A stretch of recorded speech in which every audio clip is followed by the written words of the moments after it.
Renata Okafor was 34 years old when she spent 8 hours cooking her husband's favorite birthday meal, braised oxtail, jollof rice, and his late grandmother's red velvet cake. She'd been up since dawn. Desmond hadn't lifted a finger, except to keep stepping outside to take calls he didn't want her hearing. An hour before the guests arrived, he pulled her into the kitchen and told her to leave. Optics, he called it. A client dinner. She walked past the dining table to grab her purse and saw it. A place card at the head of the table. Not his name. A 27-year-old's, seated exactly where the hostess should sit. Desmond didn't apologize. He just wanted her gone before the real guests saw her. He had no idea her phone would ring 20 minutes later. Her bank, flagging an account she never opened, in her name. Standing in her own driveway, still wearing her apron, Renata made a decision. She said nothing. Not yet. Before we dive in, comment where you're watching from today. And if stories like this speak to you, hit subscribe, because tomorrow's story is even more intense. The alarm was set for 5:30, but Renata was already awake. She lay still for a moment, staring at the ceiling. The bedroom was dark and quiet. Desmond breathed slow and heavy beside her, one arm thrown over his face like sleep was something he had to fight off. She watched him for a second. Then she slipped out of bed without making a sound. The kitchen smelled like nothing yet. Clean counters, cold air, the hum of the refrigerator. She liked it best this way. The house before the day started, when it still belonged to her. She put the kettle on and pulled out her notebook. She had written the menu 3 days ago. Braised oxtail, low and slow, which meant she needed to start the meat before 8. Jollof rice, which she would time to finish last so it stayed fragrant. And the red velvet cake, Winifred's recipe, handwritten on an index card so old the ink had gone soft at the edges. 3 layers, cream cheese frosting. Desmond had asked for it every year since their first anniversary, and every year Renata made it from scratch. No box mix, no shortcuts. She circled oxtail, early in the notebook, and sipped her tea. The grocery store was nearly empty at 6:15. Just a few overnight workers restocking shelves, and one old man in the produce section squeezing tomatoes like he had all the time in the world. Renata moved fast, her list already memorized. She knew which butcher counter had the best oxtail. She knew to grab the long-grain rice, not the parboiled. She picked up 6 Roma tomatoes, a can of whole peeled Scotch bonnets, thyme, bay leaves. She stood in the baking aisle for a moment with her hand on 2 boxes of cocoa powder, checking the labels. 8 years, and she still checked the labels. That was just who she was. She had met Desmond at a property showing. Her firm had been hired to stage the unit, and he had been the listing agent. He'd handed her his card with a smile that took up his whole face. "You made that place look like somebody actually wanted to live there," he had told her. She had laughed, and that had been that. Back then, she had been 2 years into her own design firm. Small but real. A proper LLC, a roster of 3 steady clients, a website she had built herself. She had a vision board on her office wall and a 5-year plan in a binder. Then they got married, and Desmond's career started climbing, and somehow her 5-year plan ended up in a box in the spare room. It wasn't one big decision. It was 100 small ones. We should move to a bigger place, which meant her home office became a guest room. My schedule is just unpredictable right now, which meant she planned everything around him. And then the quiet ones, the comments she had almost stopped hearing. "You don't need to worry about that, Renata. The finances are complicated. You wouldn't want to get into the weeds. Just let me handle it." She had let him handle it. She loaded the bags into the back of her car and drove home. By noon, the oxtail was in the pot. The whole house smelled like onion and thyme and the dark, sweet depth of browning meat. Renata stood at the stove and stirred, and the smell wrapped around her like something warm. She was halfway through the cake batter when Desmond came home. She heard the garage door, then his footsteps, then his voice, low and fast, already talking before he was through the door. He was on the phone. He held up one finger at her as he passed through the kitchen, not looking at the stove, not looking at her. He stepped through the sliding door to the back patio. She watched him through the glass for a moment. His back was turned, one hand in his pocket, the other pressed to his ear. She turned back to the batter. He came in twice more like that over the next 2 hours, both times on the phone, both times stepping outside. The second time, she asked if everything was okay, and he said, "Fine, it's a work thing," and kissed her on the cheek without really landing it. Around 3, he came in and stood at the counter. He looked at the table, all ready set, the everyday dishes, the cream napkins she had folded into neat triangles. "Hey," he said, "keep the good china packed away, all right? And the guest list. I'm going to send you the final names. Some of my people are coming who you might not know." "Who?" she asked. "Just colleagues, business contacts. It'll be fine." He glanced at the cake, cooling on the rack. "Smells good." Then he was gone again. She stood there for a second. The names he had sent her an hour later meant nothing to her. Not one of his usual friends. Not Marcus or Leo or anyone she recognized from the holiday parties or the cookouts. She looked at the guest list for a moment. Then she folded it and tucked it under the notebook. Business contacts. Fine. She had a cake to finish. By 6 o'clock, the final dish was plated. The jollof was perfect, smoky and orange-red, each grain separate. The oxtail gleamed. The cake stood 3 layers tall on the good white stand. Desmond walked in and looked at his phone. Then he looked up. "Real guests are coming in an hour," he said. "Go check your makeup. I want everything perfect tonight." The first guests arrived at 7 on the dot. Renata heard the doorbell and dried her hands on her apron. She had changed her shoes but hadn't taken the apron off yet. She was planning to, had even untied it once, but then the oven timer went off and she forgot. She smoothed the front of it now and opened the door. A man she didn't recognize smiled at her. Mid-50s, well-dressed, dark blazer, silver watch that caught the porch light. A woman stood beside him, younger, wearing a red dress that fit like it had been sewn onto her. "You must be Renata," the man said warmly. "Victor Vasquez. I work with Desmond. This is my daughter, Priya." Priya smiled. It was a small smile, the kind that didn't reach anywhere. Her eyes moved past Renata's shoulder into the house. "Welcome," Renata said. "Come in, please." She took their coats. She offered drinks. She smiled and asked Victor how long he and Desmond had worked together, and he said 3 years, and she nodded and said of course, even though Desmond had never once mentioned a Victor Vasquez to her. Not at dinner, not in passing, not ever. More people followed. A man named Craig who shook her hand too hard. 2 women who kissed each other's cheeks and spoke fast in a mix of English and something else. A younger man who nodded at Renata and walked straight to Desmond without introducing himself at all. She kept smiling. She kept moving. She offered the oxtail appetizer bites she had plated and carried them on the small wooden board Desmond had bought at an auction 2 years ago. She refilled drinks. She was good at this. She knew how to hold a room, how to make strangers feel welcome, how to smooth the rough edges off a social evening so that everyone forgot there had ever been any. Desmond moved through the room like he was already celebrating something. He laughed loud. He clapped Craig on the back. He poured wine with both hands. He didn't look at Renata. She was coming out of the kitchen with a fresh tray when he appeared in the doorway and touched her elbow. "Hey." His voice was low, quiet enough that no one else could hear. "I need you to head out before the next round of people get here." She looked at him. "What?" "It's optics." He glanced over his shoulder, then back at her. "This is a client dinner, Ren. It needs to feel a certain way.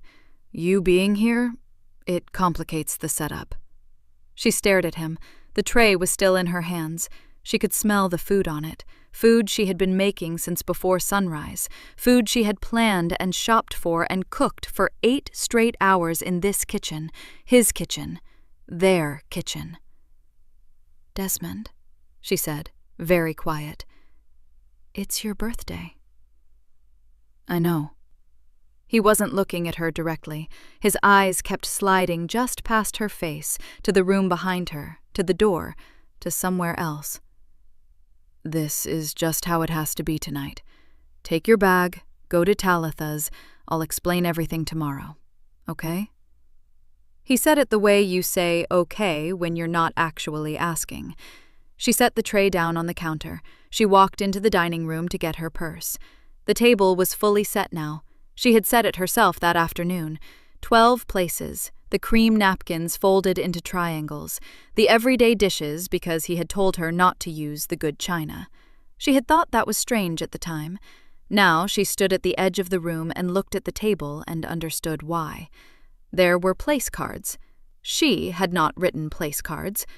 She walked closer. Small ivory cards, calligraphed in gold ink. She read the one at the head of the table, the seat she had always taken, the seat where the host sat. Priya. She stood there for a moment. The noise from the living room pressed against the walls. Laughter, someone's voice rising over the music, the clink of glasses. The room smelled like her food. Desmond appeared in the doorway behind her. Ren. His voice had that careful, flattened quality now, like he was managing her. Come on, it's complicated. I'll explain. She picked up her purse from the chair. She didn't say anything. She followed him because there was nothing else to do in that moment, nowhere else for her body to go, no roadmap for what her life looked like in the last 60 seconds. He walked her through the kitchen, past the cake she had baked from his grandmother's recipe, past the jollof rice still warm in the pot. He opened the garage door and she walked through it, and then the door closed behind her. She stood in the driveway. The night air was cool and smelled like cut grass from someone else's yard. She was still wearing her apron. She hadn't taken it off. Behind the closed door, through the walls of the house she had made beautiful, she heard the music turn up. She heard laughter. She heard the sound of people enjoying a party she had cooked for, in a home she had built, at a table set with someone else's name. She stood there and did not move. She didn't move for a long time. The driveway was quiet. The neighbors across the street had their porch light on. A dog barked somewhere far away and then stopped. Renata stood with her purse strap over one shoulder and her apron still tied around her waist, and she just stood there, because her legs hadn't gotten the message yet that there was somewhere else to go. Eventually, she got in the car. She sat in the driver's seat and didn't start the engine. Through the front window of the house, she could see shadows moving behind the curtains. Someone walked past holding a glass. Someone else leaned close to them, laughing. Her hands were in her lap. She looked down at them, flour still under her thumbnail from the cake. Her phone rang. The screen lit up the dark interior of the car. Unknown number, but the area code was local. She almost let it go to voicemail. Then she picked up. Is this Renata Okafor? A woman's voice, professional, measured. Yes? Ms. Okafor, this is Carla from the fraud department at First Central Bank. I'm calling about an overdraft notice on a joint account ending in 7734. Are you aware of this account? Renata's hand tightened on the phone. I'm sorry, what account? A pause, the sound of typing. A joint checking account opened 14 months ago, tied to your Social Security number. It's currently overdrawn by $1,100. We flagged it because there have been several large transfers this week that triggered our alert system. We're required to contact all account holders when... I didn't open that account. Silence. Ms. Okafor, your Social Security number is listed as the secondary holder. The account was opened jointly with a Desmond Okafor. If you believe this account was opened without your knowledge, I'd encourage you to come into a branch and file a... I'll come in tomorrow, Renata said. Don't close anything. I need to see the full statement first. She ended the call. She sat very still. 14 months. She started the car. Talitha Greaves lived 20 minutes away in a third-floor apartment above a dry cleaner that always smelled faintly of steam. She answered the door in her pajamas and one sock, the other one apparently lost. She took one look at Renata's face and stepped back to let her in without saying a word. Renata sat down on the couch. She told Talitha everything, the party, the guests she had never met, Victor Vasquez shaking her hand at the door while she held it open like she was staff, Desmond walking her out through the kitchen, past the cake, through the garage. the place card, Priya, in gold ink, in her seat. Then the phone call. Talitha was quiet through all of it. She sat cross-legged on the armchair across from Renata with both hands wrapped around a mug of tea she had made without asking. She had a paralegal's habit of listening without interrupting. She let Renata finish. Then she said, "Give me your phone." Renata handed it over. Talitha pulled up the bank's mobile app. Renata had the account linked, the real one, the one she knew about, the joint checking they had used for household bills. But Talitha scrolled to the Alerts tab and found a second account listed there, the one ending in 7734. It had been quietly attached to the app, tucked underneath the others, invisible unless you were looking. She turned the phone around. Renata read the transaction history. Transfers, dozens of them, some small, 200 here, 350 there, some larger, one for $4,000 in October, one for $2,200 in January, a car payment recurring that Renata did not recognize, a boutique she had never shopped at, a lease deposit in March, a dress listed, a street she did not know. 14 months of it. She scrolled slowly. Her face was completely still. That was the thing Talitha noticed. No tears, no shaking voice, no sharp intake of breath. Just Renata, reading numbers, her jaw set like poured concrete. "He used my credit," Renata said. "Looks like it." "Because his is ruined." She said it almost to herself. "Ozzy told me, 2 years ago. He said Desmond's accounts were a mess and I didn't listen." Talitha put down her mug. "Call Ozzy." "It's almost 10. "Call him anyway." Renata looked at the phone in her hand. Then she pulled up her contacts, found her cousin's number, and pressed call. He picked up on the third ring, groggy but present, and she said, "It's Renata. I need you to meet me tomorrow morning, early, and I need you to bring whatever you told me 2 years ago that I should have listened to." A pause. Then Ozzy's voice, wide awake now. "I'll be there at 8. She hung up. Talitha brought her a pillow and a blanket without being asked. She turned the living room lamp down low and went to bed, and Renata lay on the couch in the dark with the blanket pulled up and her eyes open, staring at the ceiling. She did not cry. She did not call Desmond.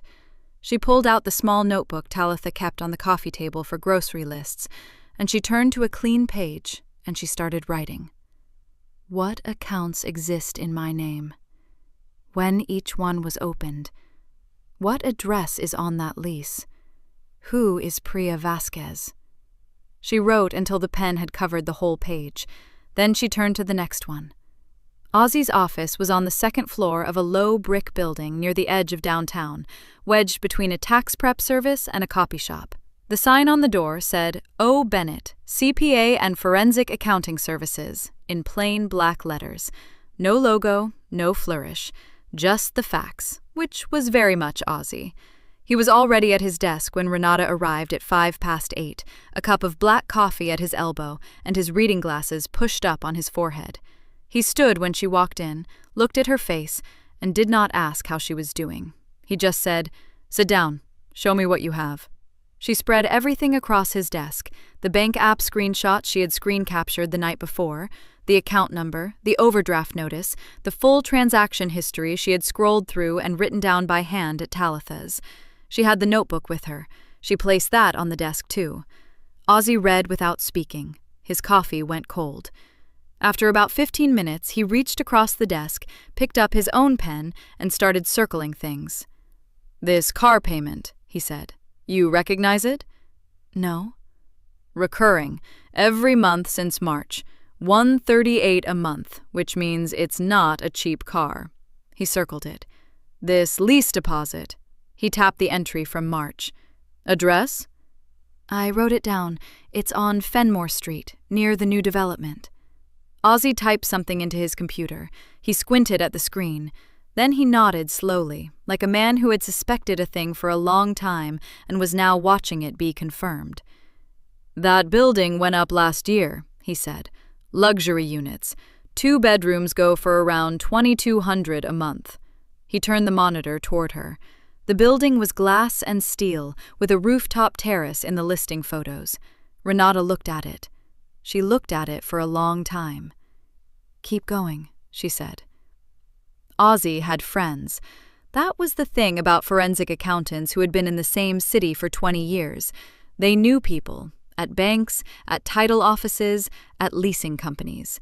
He made 2 phone calls while Renata sat across from him, and by 9:30 he had pulled up a set of documents that he printed and laid flat in front of her without comment. Invoices. 7 of them. Consulting fees billed through a business name she recognized immediately because it was hers. Okafor Design LLC. Her company. The LLC she had registered 6 years ago and let go quiet when Desmond said the timing wasn't right. Her name was at the top of every invoice. Her signature was at the bottom. She stared at the signature. She turned the page toward the window to look at it in better light. She picked it up and held it close. "That is not my handwriting," she said. "No," Ozzy said. "It is not." "He forged my signature." Ozzy folded his hands on the desk. 7 times that we can see. These invoices were used to funnel payments out of the joint account and into a separate holding, which is the same account that paid the lease on Fenmore Street, the car, and a boutique on Delancey Avenue. He pointed to a name on the bottom of one invoice, a recipient line, barely noticeable in small print. That name keeps appearing as the receiving party on 3 of these. Renata read the name. Priya Vasquez. She set the invoice down. "She knew," Renata said. "She signed for the car herself. Her name is on the lease as a co-occupant. These aren't passive benefits, Renata. She participated." He paused. "This is fraud, not just marital misconduct, actual financial fraud. Against you, using your name, your company, your credit." Renata sat with that for a moment. The copy machine down the hall hummed. A phone rang twice and stopped. "Okay," she said. "Just okay." She picked up her notebook and wrote something down. She got home just before noon. Desmond was asleep on the couch, still in his dress shirt from the night before, one shoe on and one shoe off. An empty glass sat on the coffee table next to a crumpled cloth napkin that still had cake on it. Her cake. The red velvet she had baked from his grandmother's recipe. Renata stood in the doorway and looked at him. She felt something shift. It was not anger exactly. It was something quieter and more permanent. Like the moment you realize a painting you loved your whole life is a fake. The painting doesn't change. You just see it differently now. She stepped over his shoe. She went to the kitchen and put on water for tea. That afternoon she cleaned the counters. She sorted the mail. She moved through the house like nothing was different, and she watched him the way you watch a stranger on the train, with distance, without warmth, cataloging small things. He woke up around 3, groggy and slow. He said, "Hey." She said, "Hey." He drank 2 glasses of water and went upstairs to shower, without asking where she had been. She picked up his phone off the couch cushion. He had left it unlocked. She opened the calendar. She scrolled back, then forward. A week from now. Tuesday the 14th. The entry was brief, written like a reminder to himself. R. Divorce filing, week of the 14th. Just that. No explanation, no apology folded somewhere in the wording, just the letter R, like she was an item on a to-do list. Renata closed the calendar. She set the phone back on the cushion exactly as she had found it. She walked to the kitchen table and sat down. The sink was full of cake plates from the party. Her cake, her dishes, her table, her house, and a date he had already chosen for a conversation he had never planned to have with her out loud. She sat very still, and she looked at the plates, and she understood. This was never a birthday party. It was a goodbye she hadn't been invited to give. The attorney's name was Claudette Marsh, and her office smelled like fresh coffee and old paper. It was on the 4th floor of a glass building downtown, quiet in the way that costs money. The chairs were good leather. The diplomas on the wall were real. Renata had found her through Talitha, who had described her in 3 words: smart, fast, thorough. She sat across from Claudette now with the printed invoices in a manila folder on her lap, her notebook open, her hands still. Claudette read through everything carefully.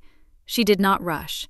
She made small marks in the margin of her own notepad and asked 3 questions. What account number? What date range? What relationship? And Renata answered each one without hesitating. She had practiced. She had thought through every answer on the drive over, turning the facts over in her head until they sat flat and clean, with no emotion attached to them. Facts were safer than feelings right now. When Claudette finished reading, she set the documents down and looked at Renata directly. These forged signatures on invoices issued through your LLC, that's wire fraud if the payments moved through electronic transfer, which they did. She tapped the stack with one finger. The unauthorized account opened in your name, the charges routed through your credit, that's identity fraud. You didn't open this account. You didn't sign these invoices, and your social security number was used without your consent. No, Renata said. I didn't open it. I didn't sign anything. Then what you have here is not just a difficult divorce. Claudette leaned back slightly. You have a case that touches criminal law, not just family law.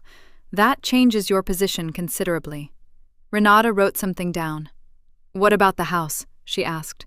Claudette nodded slowly. That depends entirely on how it's titled. Do you know? I'm looking into that. Find out before anything is filed. If the house is in both names, it becomes marital property, subject to division. If it's in his name only, it complicates things. If there's a trust involved, she paused. That's a different conversation altogether. Renata closed her notebook. Thank you, she said. She stood. She shook Claudette's hand the way her father had always told her to, firm, brief, once. She walked out into the afternoon feeling something she had not felt in days. Not hope, exactly. More like solid ground under her feet. Winifred Okafor lived 20 minutes north of the city, in a brick house on a wide, quiet street, with rose bushes along the front walk that she pruned herself every spring. Renata had been coming to this house for 8 years. She knew which step on the porch creaked and exactly how strong Winifred kept her tea. She knocked. Winifred opened the door and looked at her for just a moment before stepping back to let her in. She was 71 and carried herself like she was 50. Silver hair, reading glasses on a beaded chain, a dish towel folded over her shoulder. I was wondering when you'd come, Winifred said. They sat at the kitchen table. Tea came without being asked for. The clock on the wall ticked steadily, and the rose bushes moved in the wind outside the window, and neither of them said anything for a moment. Then Renata said, I think you already know something is wrong. Winifred set her cup down. I've known something was wrong with my son for a long time. Her voice was even, no drama in it, just the weight of years. He's careless with people who love him. He always has been. I prayed it wasn't as bad as I feared. It's bad, Renata said. Winifred nodded once. She did not look surprised. She looked like a woman who had already grieved a thing and was now just watching the last of it settle. I need to ask you something about the house, Renata said. The one we're living in. I renovated it. I worked on it for almost 2 years. Desmond told me it was ours. She paused. I need to know how it's actually titled. Winifred folded her hands on the table. That house belongs to a family trust, she said. My family trust. I set it up in 1994 when Desmond's father passed. Desmond has never owned it outright. He has never had the authority to sell it, borrow against it, or remove anyone from it. She looked at Renata steadily. I do. The clock ticked. He doesn't know you know that? Renata asked. He knows the trust exists. He's chosen to forget the details. A pause. I haven't. Renata looked at the table. She thought about the kitchen she had redesigned, the floor she had chosen, the light fixture above the dining room table she had driven 40 minutes to find. "I'm on your side," Winifred said. Simply, firmly, the way you say a thing you've been waiting to say out loud. "Whatever you need from me, I'm on your side." Renata exhaled slowly. She had not realized until that moment how much she had been holding her breath. She was 20 minutes down the highway, the sun low and orange ahead of her, when her phone buzzed on the passenger seat. Ozzy. She answered it on the second ring. "I found something in the LLC filings," he said. He sounded careful, focused, the way he sounded when something mattered. "You need to come in. Tonight, if you can." Ozzy's office was on the second floor of a narrow building, wedged between a dry cleaner and a tax prep place. The sign on the door said Bennett Forensic Accounting in plain black letters. No logo, no decoration. Ozzy had never cared about presentation. He cared about numbers. Renata had always liked that about him. She climbed the stairs and pushed open the door. He was already at his desk, and the desk was covered. Stacks of printed pages, color-coded sticky tabs, 2 empty coffee mugs pushed to the corner. A single lamp threw sharp yellow light across everything. Ozzy looked up when she walked in. He was 53, broad-shouldered, with close-cropped gray at his temples, and wire-rimmed glasses he only wore when he was deep in something. They were on now. "Sit down," he said. She sat. He turned one of the stacks toward her and set his finger on the top page. "This is your LLC, Renata Okafor Interior Design. You registered it 6 years ago. You stopped filing active business statements 3 years ago, but the entity was never dissolved. It's been sitting dormant. Still legally yours, still tied to your name and your tax ID." "I know," Renata said. "I just never had time to—" "Desmond used it." He said it flat and clean, the way he always delivered bad news. No softening, just the fact, set down in front of you like a stone. "For the past 14 months, invoices have been issued through your LLC for interior design consulting services. 22 invoices total. Combined value," he paused and turned a second page toward her, $67,400. Renata looked at the number. She did not speak. "None of it was for actual design work," Ozzy said. "The invoices were billed to 3 shell accounts Desmond controls through his brokerage. The payments cleared. Every single one. Because your company's name and tax ID were attached, it looked clean on paper.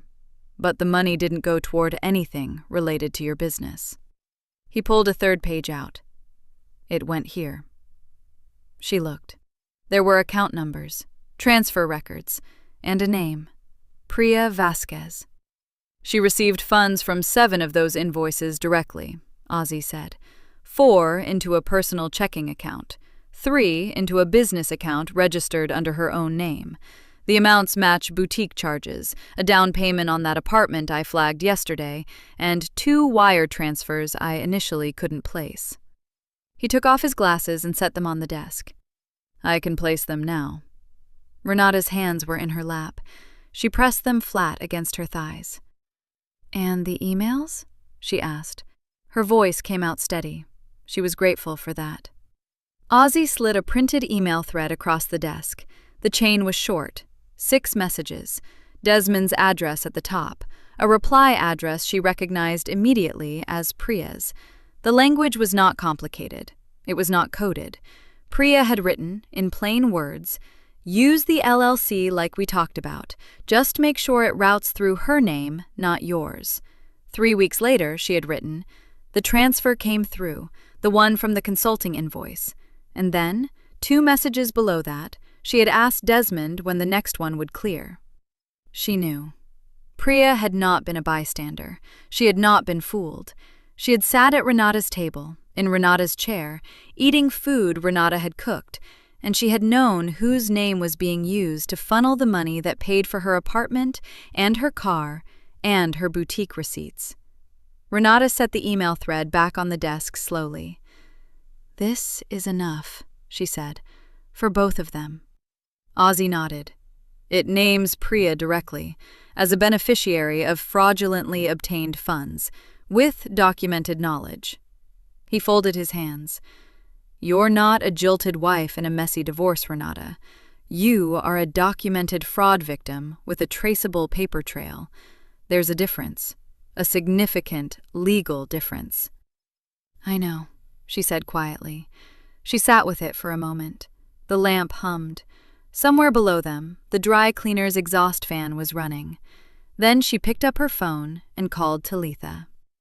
By 10 o'clock that night, it was done. Talitha had walked her through the state's online business portal on the phone, step by step, unhurried and precise, the way she handled all paperwork, like it was simply a thing that needed doing, and panic was not a useful ingredient. Renata's LLC was officially reactivated. New filing date, updated registered agent, a clean record going forward, with no gaps Desmond could touch. Renata Okafor, interior design, active. She sat at her drafting table afterward.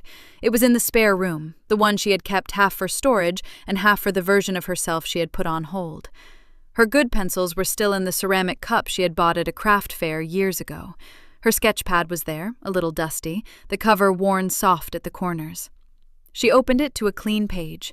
She picked up a pencil, and she began to sketch. A client mock-up she had been turning over in the back of her mind for weeks without letting herself follow it. A living room with high ceilings, warm light, clean lines. Her hand moved easily across the page. The lines came out sure and steady. She had not lost it. It had just been waiting. 2 weeks. That was how long Renata held it together without letting a single thing slip. 2 weeks of cooking dinner, of asking Desmond how his day went, of nodding when he talked about listings and clients and the market, his voice easy and relaxed, the way a man sounds when he thinks he has already won. 2 weeks of watching him walk around their home like it was already behind him, like it was a place he was simply visiting until the paperwork cleared and his real life could begin. She had never worked harder at anything in her life. On a Tuesday evening, she caught him in the hallway as he came in from outside, phone in his jacket pocket, keys swinging from his hand. "Desmond," she said. He stopped. Something crossed his face, a flinch, quickly buried under his usual smooth expression. He had been waiting for this moment. She could see it in the set of his jaw. "I think we should talk," she said, "about the divorce, like adults." She kept her voice soft. Not warm exactly, just calm, even, the kind of voice that gave nothing away. "Sit down at the table, go through it properly. No fighting. I just want to understand where things stand." He looked at her for a moment. Then his shoulders dropped, barely, just a fraction, and she watched the tension leave his body. He believed her.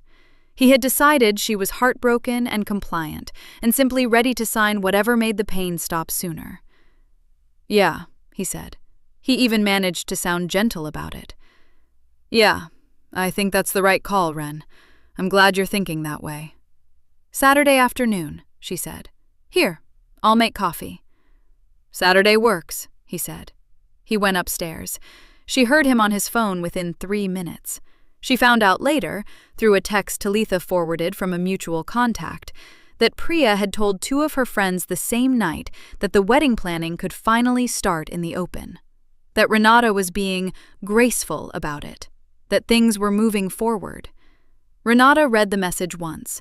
Then she set her phone face down on the kitchen counter and went back to her sketch pad.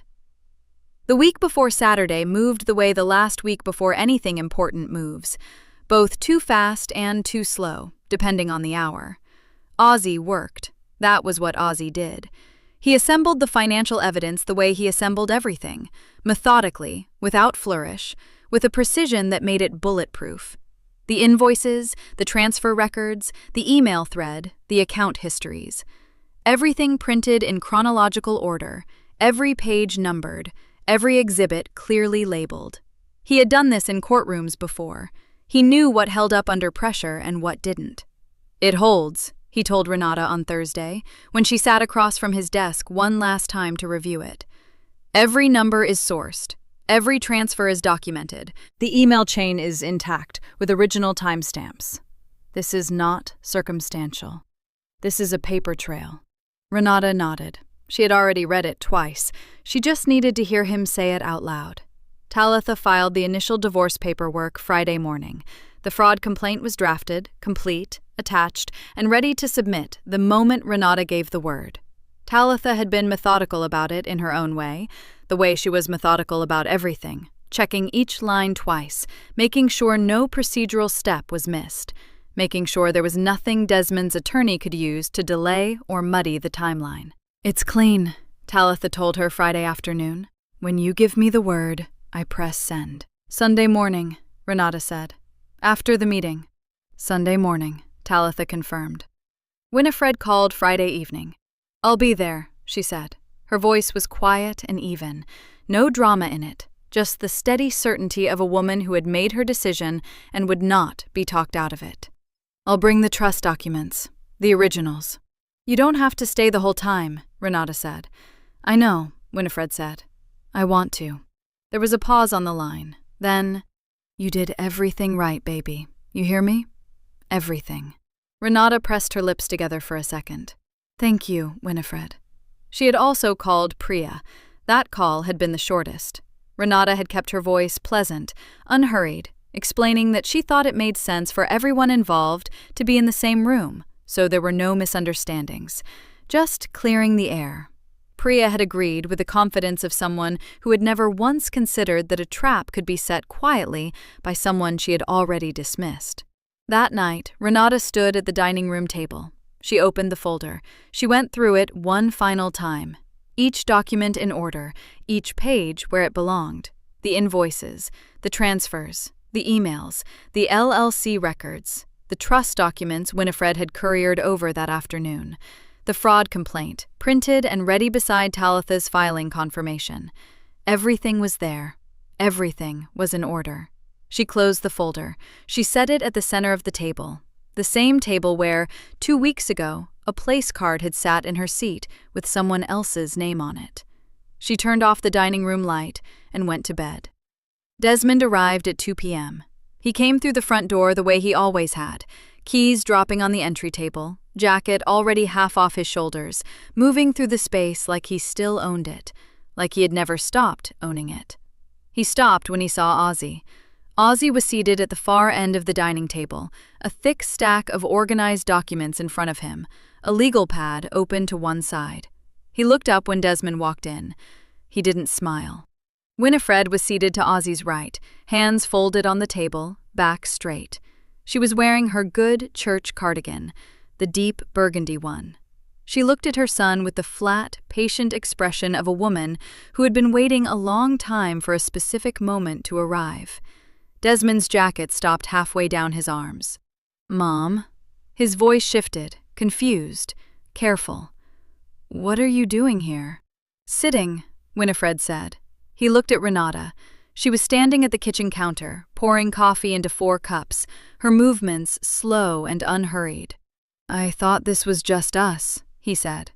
"I asked Ozzy to come," Renata said. She carried 2 cups to the table and set them down without spilling a drop. "He's been helping me understand some of the financial paperwork. I wanted him here to walk through the numbers." She looked at Desmond evenly. "Sit down, Desmond." He sat. Priya arrived 8 minutes later. She came in dressed sharply, heels, silk blouse, the kind of outfit a person wears when they expect to feel in control of a room. She saw Winifred first, then Ozzy, then the table and the folder sitting at its center. Her eyes moved to Renata. "I didn't know there would be other people here," she said. Her voice was smooth, but her eyes were doing fast calculations. "I mentioned that," Renata said pleasantly. "Come, sit down." Priya sat. She crossed her legs and set her purse in her lap, her posture arranged into something that looked like ease, but wasn't. Renata opened the folder. She did not rush. She set the first document flat on the table and slid it toward the center, where everyone could see. "This is the joint account that was opened in my name 14 months ago," she said. "I didn't open it. I didn't sign for it. I didn't authorize it." She tapped the page. "This is a copy of the original application. That is my Social Security number. That is not my signature." Desmond's jaw tightened. He said nothing. She placed the next set of pages down. "Ozzy," she said. Ozzy picked up his legal pad. He spoke the way he always spoke, directly, without decoration. "Between 14 and 3 months ago, funds were drawn from that account in 31 separate transactions," he said. "The total is just over $62,000. Those funds financed a lease on a second apartment on Meridian Street, a car lease registered to Priya Vasquez, and a series of boutique and travel charges." He turned a page. "Desmond's personal credit was compromised before the account was opened. That is why Renata's was used instead. Her credit score was clean. His was not." The room was quiet. Desmond was staring at the table. Renata set down the next page, then the next. "These are invoices run through my Interior Design LLC," she said. "My company, my registered business name. I didn't generate these invoices. I didn't approve them. They were used to create paper documentation for money that was already moving." She paused. "Ozzy?" "9 invoices total," Ozzy said.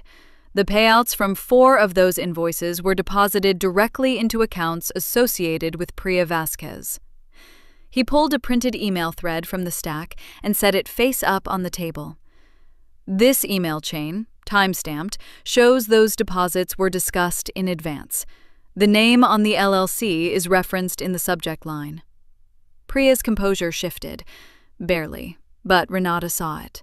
Then Winifred reached into the leather portfolio beside her chair and placed a set of documents on the table.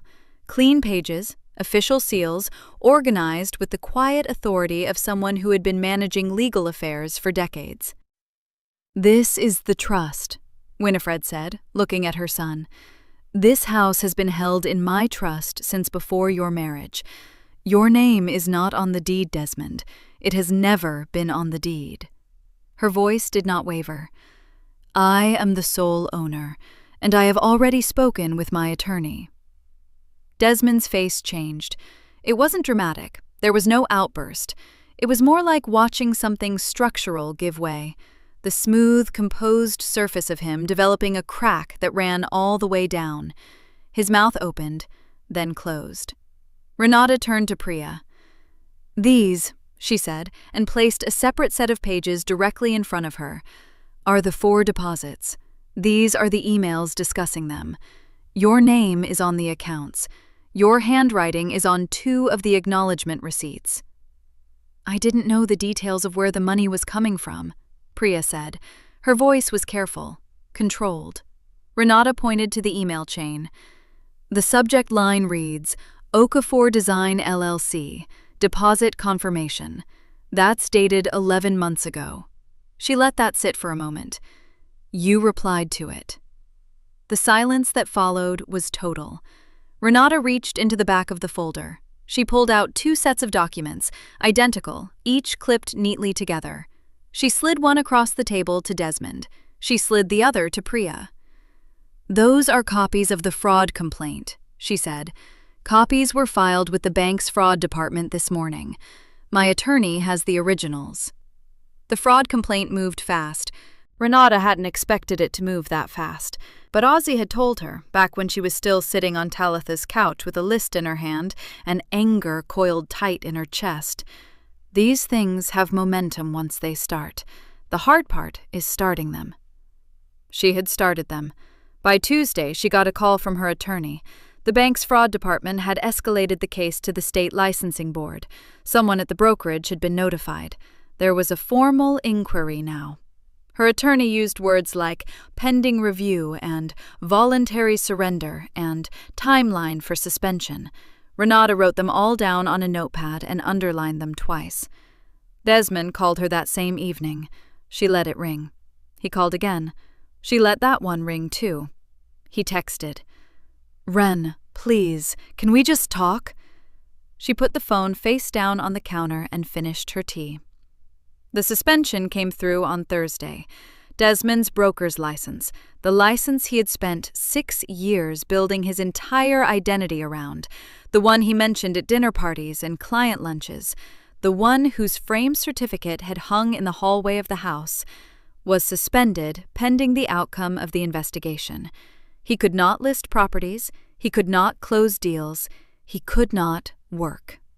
Renata's attorney called with the confirmation and read her the relevant language from the official notice. She thanked him.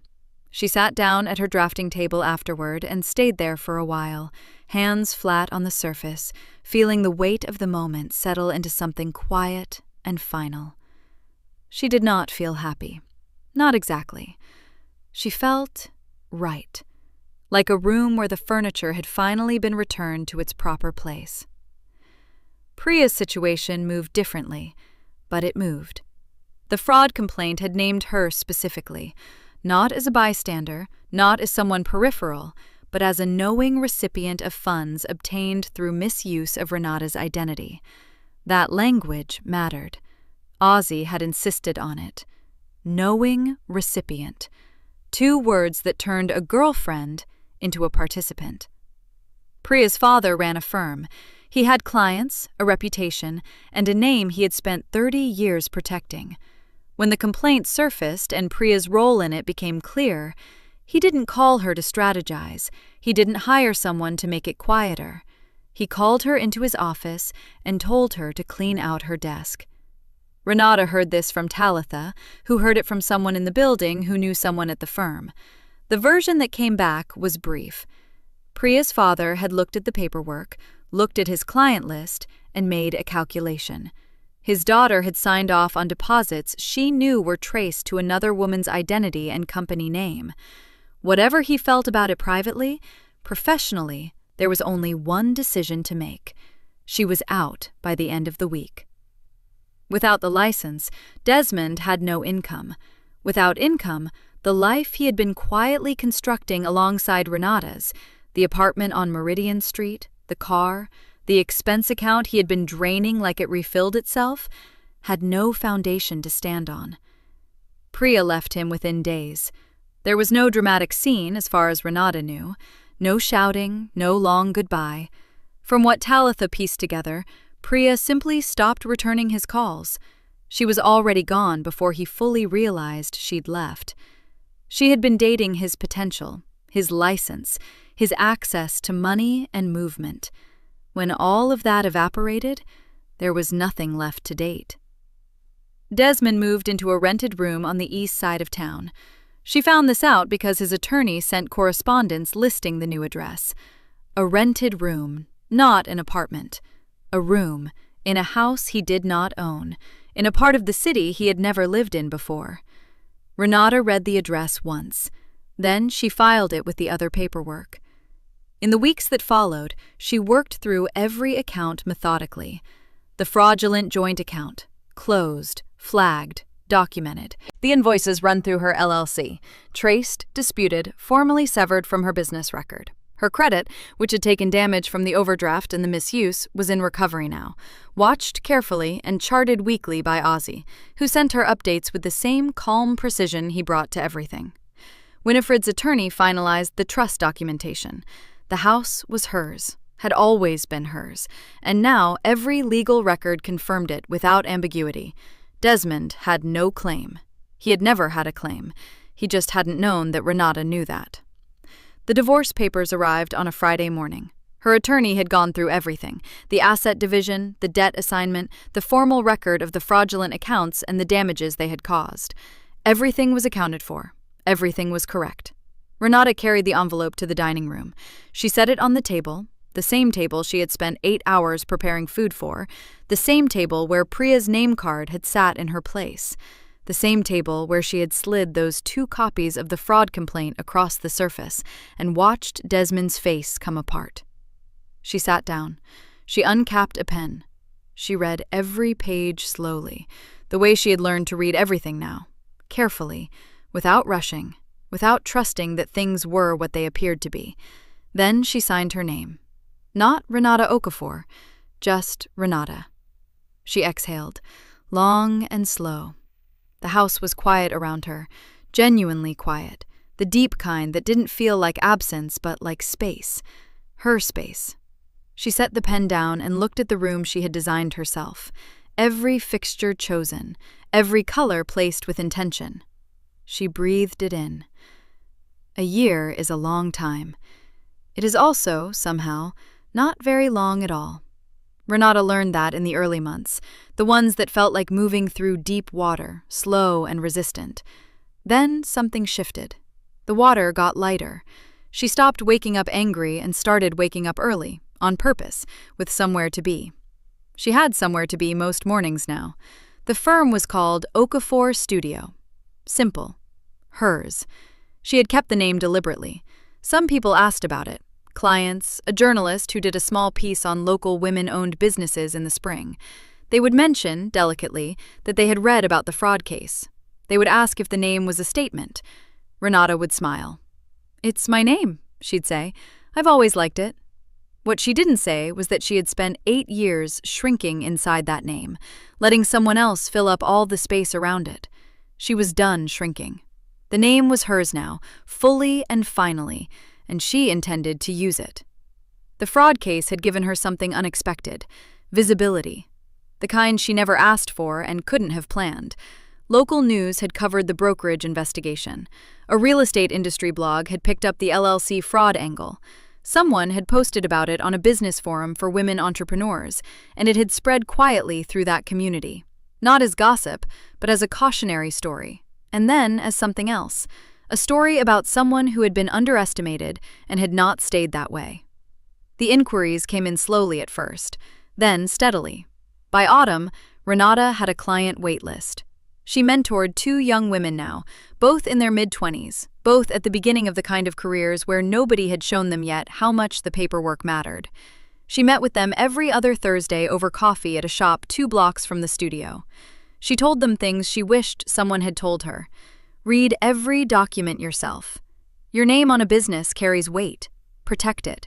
Your instincts about money are worth trusting. She didn't frame these lessons as warnings.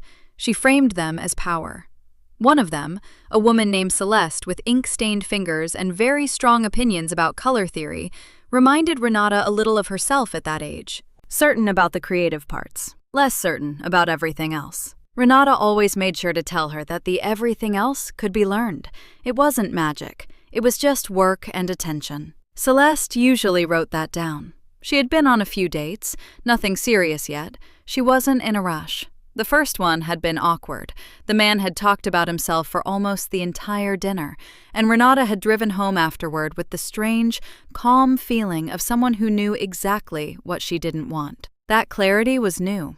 She liked it. The second date had been better. The third, better still. She was learning, slowly, how to sit at a table and take up space without apologizing for it. She heard about Desmond secondhand, the way you hear about weather in a city you used to live in. A former colleague of his, someone who still moved in the same professional circles as Talitha's office contacts, mentioned, not unkindly, that he was doing sales now. Low level, someone else's company, someone else's name on the door. No license, no listings, no framed certificate in any hallway. Renata received this information, turned it over once in her mind, and set it down. She heard about Priya similarly, through a loose thread of mutual acquaintances.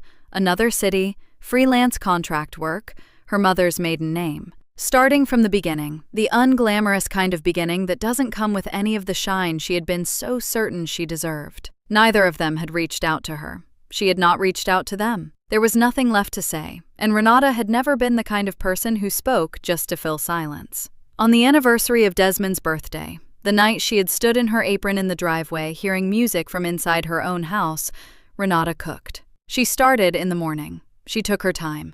She made the jollof rice, the one she had learned from her aunt, who had learned it from her mother before that. She made the braised oxtail, low and slow, the way it was meant to be made, the collagen releasing into the broth until everything was silk and heat. And she made the red velvet cake, Winifred's recipe, the one Desmond's grandmother had written out in looping cursive on an index card that had gone soft at the corners from years of handling. Winifred had given her the original card herself, tucked inside an envelope with a note that just said, "This belongs with someone who'll use it." Renata had it propped against the backsplash while she cooked, following each step the way it was written. They arrived at 6. Talitha first, loud and warm, carrying wine and a card she had clearly written while standing in the store aisle, based on the slightly smeared ink. Ozzy next, precise as always, with flowers he had picked up somewhere that managed to be exactly the right color for the room. Winifred last, in a deep green dress, her silver earrings catching the light in the entryway. Renata had set the table herself. Every piece of the good china, the set she had packed away a year ago at Desmond's instruction, unpacked and placed with care. She had put her own setting at the head of the table. Thank you for watching until the end. If this story meant something to you, hit subscribe and turn on notifications. I've got 2 stories on the screen that you have to watch next. Have a great day.